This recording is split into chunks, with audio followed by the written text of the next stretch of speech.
We're making my sticky chicken stir fry today, a satisfying weeknight dinner packed full of healthy veg. We're going to start by marinating the chicken.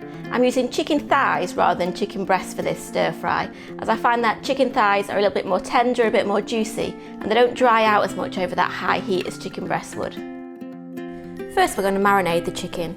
So we'll add some soy sauce, honey, some sweet chilli sauce, some minced garlic and some minced ginger.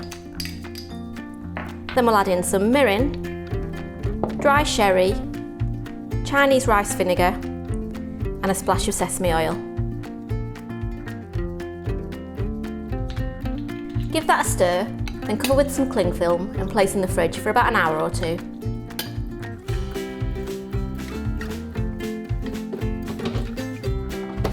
Once the chicken's marinated, we're going to heat some oil in a wok so it's really hot, and then we'll remove the chicken from the marinade using a slotted spoon. Fry the chicken in the wok until it's cooked through.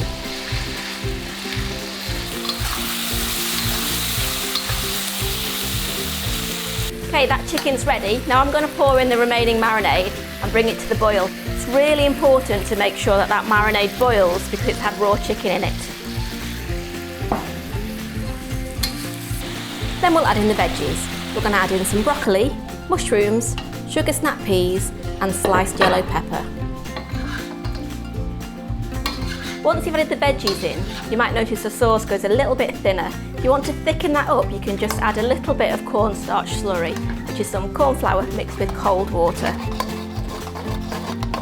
Once those veggies are cooked through, we're going to add in some kale just for the last minute or two of cooking. Serve on plenty of boiled rice. That's my sticky chicken stir fry. Really hope you enjoy the recipe. Please like and subscribe for more delicious family recipes.